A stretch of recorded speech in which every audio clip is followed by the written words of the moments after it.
Dear student, आज का जो हमारा टॉपिक है वो है थ्योरीज। ठीक है, आज की जो टॉपिक है उसमें हम लैमार्किज्म और डार्विनिज्म को डिस्कस करेंगे। ये टॉपिक पूरा कॉन्सेप्ट बेस्ड है, इसमें आपको कोई भी चीज़ रटनी नहीं है, कोई भी चीज़ जो होती है लर्न नहीं करनी है। ठीक है, अगर आप इस चीज़ को समझ लेंगे तो इजीली इससे रिलेटेड जितने भी क्वेश्चंस पूछे जाते हैं आप आसानी से उसको सॉल्व कर सकते हैं।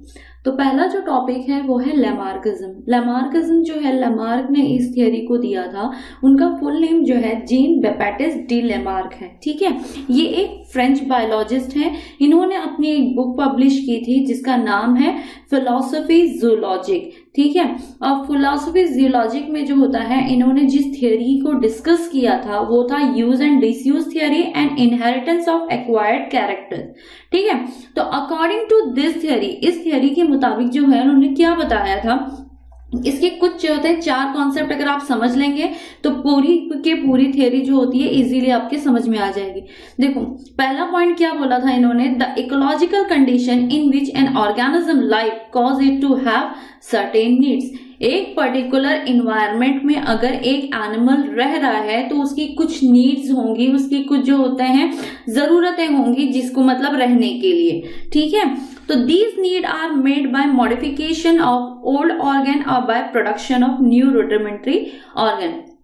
और ये नीड जो होती है तब उसकी पूरी होगी जब वो अपने ऑर्गन्स को क्या करेगा, मॉडिफाई करेगा। ठीक है, या प्रोड्यूस करेगा कुछ रूडिमेंट्री ऑर्गन को, और फिर उसके बाद जो होता है ये इसी रूडिमेंट्री ऑर्गन को जो उसने प्रोड्यूस किया है आफ्टर मॉडिफिकेशन, ठीक है, उसको क्या करेगा, कंटिन्यूअली जो होता है यूज करेगा।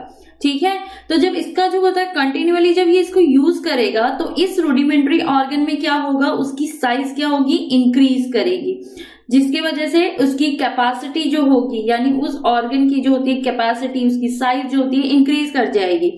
और जो ऑर्गन जो होता है वो यूज नहीं करेगा लॉन्ग टाइम तो वो क्या हो जाएंगे, डीजेनरेट हो जाएंगे और आफ्टर सम टाइम जो होता है वो कंप्लीटली लॉस्ट हो जाएंगे। ये जो था इनका मेन कॉन्सेप्ट था। फिर उसके बाद उन्होंने बताया जो कैरेक्टर में चेंजेस आए हैं by the environment during the life of an individual become hereditary and this can be transmitted to the next generation. इन्होंने क्या बोला कि ये पूरा जो कॉन्सेप्ट था नीड के बेसिस पे था। ठीक है, इनकी जो थियरी थी पूरी नीड को मतलब एक्सप्लेन कर रही है कि अगर पर्टिकुलर ऑर्गेनिज्म है, उसकी कुछ सर्टेन नीड्स है तो उसके नीड्स को फुलफिल करने के लिए वो क्या करता है, अपने ऑर्गन्स में मॉडिफिकेशन लाता है। फिर उस मॉडिफिकेशन के बाद जो होता है, जो ऑर्गन में मॉडिफिकेशन आया और उस ऑर्गन को अगर वो कंटिन्यूअली यूज कर रहा है तो उसकी साइज क्या कर जाएगी, इंक्रीज कर जाएगी, उसकी फंक्शन कैपेसिटी क्या हो जाएगी, इंक्रीज कर जाएगी। और जिस ऑर्गन को जो होता है वो यूज नहीं कर रहा है वो क्या हो जाएगा, वो डिजेनरेट हो जाएगा, आफ्टर सम टाइम लॉस्ट हो जाएगा। और जो ये चेंजेस ब्राउट किया उसने लेकर आया है अकॉर्डिंग टू द इन्वायरमेंट, ठीक है, तो वो क्या हो जाएगा, आफ्टर सम टाइम वो क्या होता है, हेरिडिटरी हो जाएगा, यानी एक जनरेशन से दूसरे जनरेशन में जो होता है ये चीजें ट्रांसफर होने लगेगी। इनके जितने भी पॉइंट्स हैं सारे जो होते हैं कॉन्ट्राडिक्टरी थे। ठीक है, क्योंकि ऐसी कुछ चीजें होती नहीं है, इसको हम डिटेल में डिस्कस करते हैं। पहले इस 4 कॉन्सेप्ट को आप इस पिक्चर में समझ सकते हैं। इन्होंने नीड की बात की, ठीक है, इन्होंने बताया कि ये जो होता है सबसे बेस्ट एग्जांपल जो होता है लैमार्क को जो मतलब एक्सप्लेन करता है वो जिराफ वाला है। ठीक है, उन्होंने बताया कि पहले जो था और मतलब जिराफ, उनकी गर्दनें क्या हुआ करती थी, छोटी हुआ करती थी, लेकिन इनकी नीड थी क्योंकि यहाँ पर जब जिराफ की गर्दन जो थी जब छोटी थी तो यहाँ पर कंपटीशन का रेट जो था ज्यादा था। जब कंपटीशन का रेट ज्यादा हो गया तो इन्होंने कहा कि यहाँ पर फॉरेस्ट है और इनको अगर हम खाएंगे, ये ट्रीज को अगर खाएंगे तो ये कंपटीशन के चांसेस जो होते हैं कम हो जाएंगे और हमको मतलब लार्ज अमाउंट में जो होता है हमें हमारा खाना मिल जाएगा। तो इन्होंने क्या किया, अपनी मतलब विल पावर के थ्रू जो होता है इन्होंने अपनी गर्दनों को लंबा करना शुरू किया। ठीक है, तो अपनी विल पावर के बेसिस पे जो होता है इन्होंने मतलब ऊंचाई पे अपनी ये खाने की हैबिट को स्टार्ट किया, जिसकी वजह से इनकी गर्दन क्या होने लगी, मतलब उसकी लेंथ, उसकी साइज जो होती है वो इंक्रीज करने लगी। और जब इसी में मतलब इन्होंने क्या कर लिया, इस कैरेक्टर को क्या कर लिया, कंप्लीटली अडाप्ट कर लिया। जब ये मतलब कैरेक्टर जब उसमें मॉडिफिकेशन हो गया, स्टार्टिंग में ये रूडिमेंट्री ऑर्गन था क्योंकि डेवलपमेंट जस्ट स्टार्ट हुआ था। लेकिन इसका कॉन्टिन्यूअली जब यूज करने लगे तो इसमें क्या हुआ, ये कैरेक्टर जो होता है एक्वायर्ड कैरेक्टर में कन्वर्ट होके इसकी गर्दन क्या हो गई, लंबी हो गई। अब जब इसकी गर्दन लंबी हो गई तो इन्होंने कहा कि मतलब जब ये चीजें हो गई तो अब इसके ऑफस्प्रिंग में भी जो होती हैं वो सारी गर्दनें जो होती हैं लंबी वाले ही मतलब ऑफस्प्रिंग जो होते हैं प्रोड्यूस हुए, उनका लार्ज अमाउंट में जो होता है ऑफस्प्रिंग का प्रोडक्शन हुआ। क्यों? क्योंकि ये एक्वायर्ड कैरेक्टर था और यही एक्वायर्ड कैरेक्टर जो होता है हेरिडिटरी और इनहेरिटेंस कैरेक्टर भी बन गया। ये कॉन्सेप्ट किसका था? लेमार्क का कॉन्सेप्ट था। ठीक है, तो यही बात उन्होंने बताई थी कि यूज एंड डिसयूज थ्योरी में कि जो ऑर्गन कॉन्स्टेंटली यूज्ड होंगे will be developed and increase in efficiency and size, however organ not used for longer period degenerate, कि जो ऑर्गन जो होते हैं कॉन्स्टेंटली यूज्ड होते हैं वो क्या हो जाएंगे, वो इंक्रीज करेगी उनकी कैपेसिटी, उनकी एफिशिएंसी जो होती है इंक्रीज करेगी, और जो ऑर्गन जो होते हैं यूज नहीं होते हैं वो क्या हो जाते हैं, डिजेनरेट हो जाते हैं। तो ये भी कॉन्सेप्ट जो था उनका मतलब कॉन्ट्राडिक्टरी था, क्योंकि ऐसी चीजें नहीं होती हैं। ठीक है, जो फिनोटिपिक अपीयरेंस है वो हमेशा जो होती है लॉन्ग टाइम तक नहीं रहती है।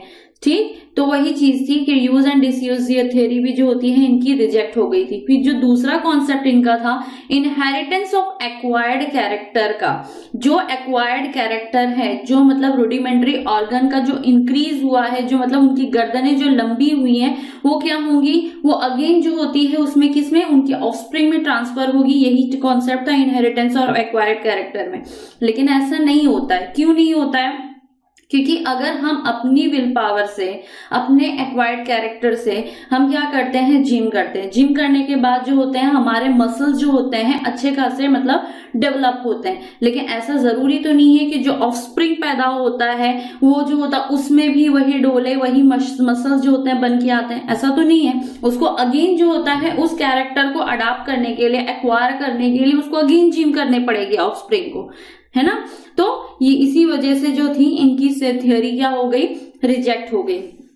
तो इसको हम देख लेते हैं। All that has been acquired by organism during its life time due to direct और indirect contact to environment get preserve and transmit to the next generation. यही बोला उन्होंने कि जो एक्वायर्ड और ऑर्गेनिज्म ने जो कैरेक्टर को एक्वायर किया है वो क्या हो जाएगा, वो प्रिजर्व हो जाएगा और नेक्स्ट जनरेशन में उसकी ऑफस्प्रिंग में जो होता है नजर आएगा।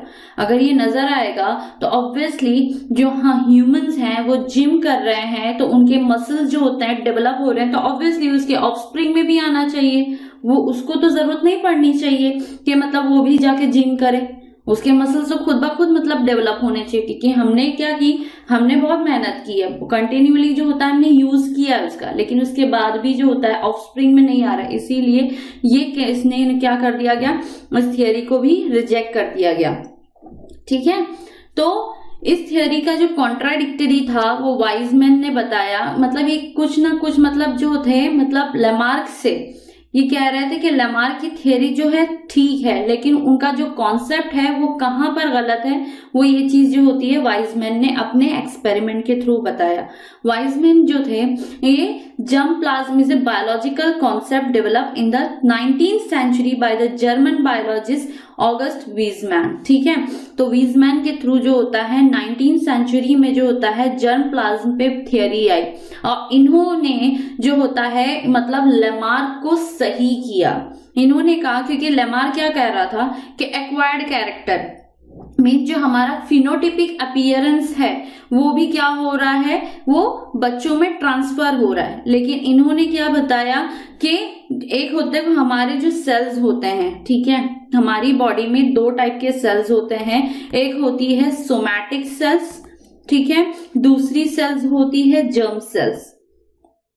ठीक है, जैसे सोमैटिक सेल्स क्या है, जिससे हमारा फिनोटिपिक अपीयरेंस यानी जो ऊपर का एक्सटर्नल जो भी अपीयरेंस है, ठीक है, वो हमारे सोमैटिक सेल्स हैं। जैसे कि जस्ट सपोज अगर है ना हम धूप में खड़े हो रहे हैं बहुत देर तक सनलाइट में, मतलब हमारी बॉडी जो होती है सनलाइट में एक्सपोज हो रही है, तो क्या होगी, हमारी स्किन कैसी हो जाती है, ब्लैक हो जाती है।